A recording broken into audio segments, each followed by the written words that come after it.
Well, hi everybody. Today I'm with Jocelyn Fitzgerald, and she is a marriage and family therapist who does art therapy, EMDR, and brain spotting. And I'm so glad you're here. Welcome, Jocelyn. Hey, thank you so much for having me. Thanks. So, Yeah. Jocelyn, we've got 10 more minutes. What's one thing you would love for the world to know? I'd love for the world to know that everyone is creative and everyone has a unique creative style to share. And it doesn't take much. It's so easy and it's so important to our healing and to our being human in this body.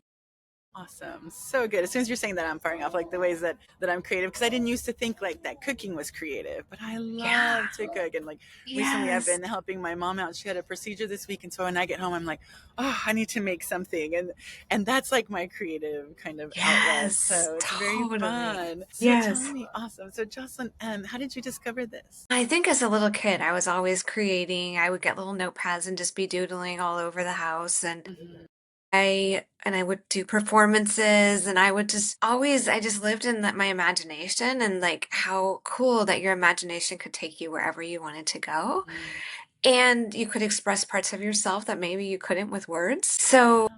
and then in high school, I was really getting into a lot of trouble, and art was the one thing that helped me stay Wow. grounded and helped me recognize who I was in that moment and then who I wanted to be in the future. That's so cool. So how did art help you with that? What kind of trouble were you in? Were you just Yeah, feeling it was like all the swirling chaos in my head. I could take it and put it on paper or paint yeah. it, and it would make sense. It was like, this is what's going on, and this is the way I need to focus. I had a really great therapist, so I would create art and bring it to him, and he and I would talk about it and just go deeper in the metaphors. Just kind of helped me make sense of the world. Yeah, He must have really had an impact because here you are. That's he really really cool. did. That's He really really did. cool. Yeah. That's so awesome. So, what's the first step that someone would take? Ooh, to connect more with our creative selves. Yeah. Just starting, like you said, cooking, it's like I think the creative world can be creating a garden, knitting a blanket, baking a cake. Like it doesn't have to be that you sit down with oil paint or pastels. It can just be whatever, but it's about being present and mindful and like allowing your unique creativity to come out onto whatever you're doing. Nice. It feels like creating a little bit of space for it. And then, as well as like understanding that that's what you're doing, because you may Yeah. already be doing something creative and realizing, oh, I am Yeah. creative. And a little bit Yeah. just that self identifying with it. Like, yeah, this is part of what I'm doing. Because Yeah. sometimes we run around and think, I wish I had time to do it, but maybe you are. And making Yeah. the most of those moments. That's so cool. I love it. I'm imagining just grabbing a pack of pencils, colored pencils, even as a grown up, because I am a play therapist. So I know I love to Yeah. work with play. And most of us play as kids. Yeah. But how do we get to keep doing that as grown-ups and maybe as So someone just, important. yeah, who has a busy or stressful life, which I think we all do these days. Yeah. Very So cool. important.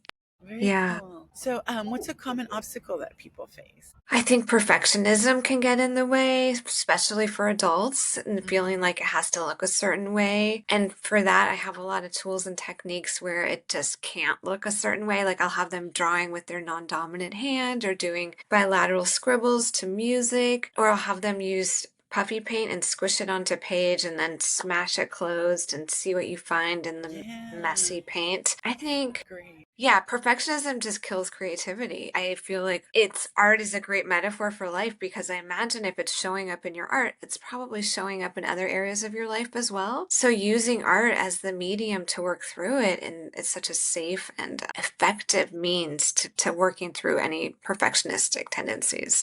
Absolutely. So that And is, that, yeah, keep going. yeah, Yeah. that inner critic, can get kind of loud and noticing that we all have an inner critic and talking to that part of you that's like saying maybe they don't want you to be embarrassing yourself Mhm. or do the wrong thing and like working with that part to say it's okay.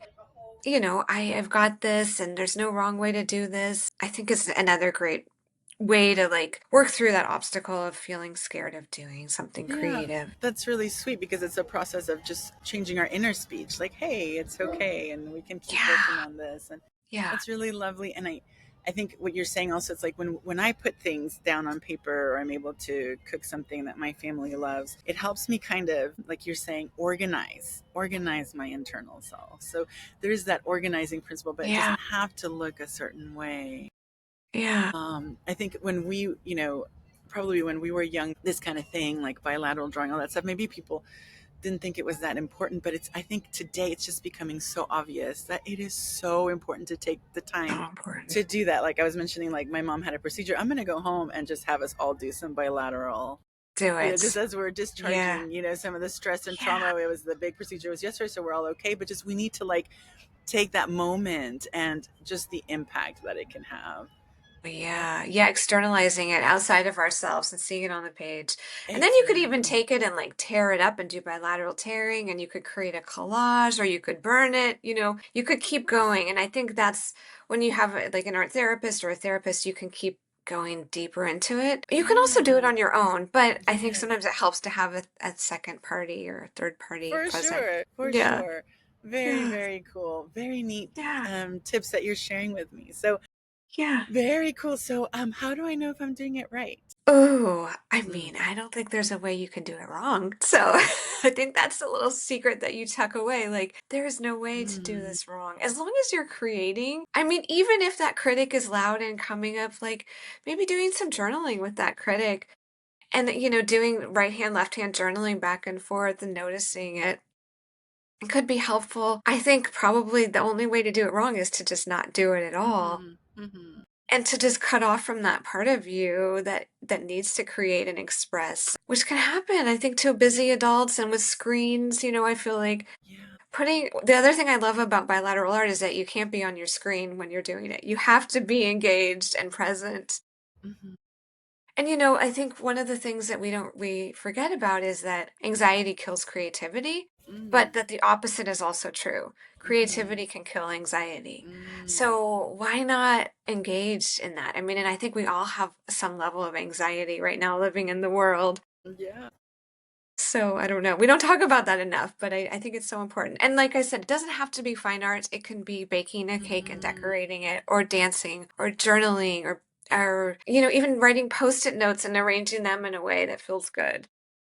I love that. And it's so funny because I'm actually kind of miserable at baking. So it's something that's also a challenge. So I keep kind of trying to find places. And I love that you brought up anxiety. And I've also heard of it, just kind of creativity being a way to manage frustration too. So I Yeah, can't, I can't take a cookie recipe that I've never tried if I'm feeling frustrated because it will, and if it doesn't work out, it'll really yeah, frustrate me. So just kind of staying within something that I know how to make yeah, and having a creative outlet, and that helps manage frustrations. I think yeah, frustration and yeah, anxiety are both things yeah. that probably we And see a maybe lot.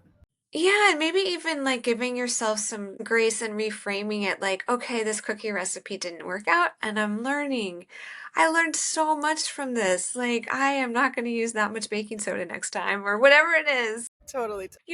Giving yourself Yes. some of that compassion. Like, I think we can poke holes in self-esteem, but in self-compassion, Yeah. it's so solid and that can come Yeah. through in the arts too, and cooking and That is baking. so sweet. I think that's such a great opportunity for that for me. Yeah. And I think as we're talking about it, that's one of the reasons people don't do creativity is because they don't want to have that feeling of it not looking Yes. good, of being Yeah. disappointed again. Yeah.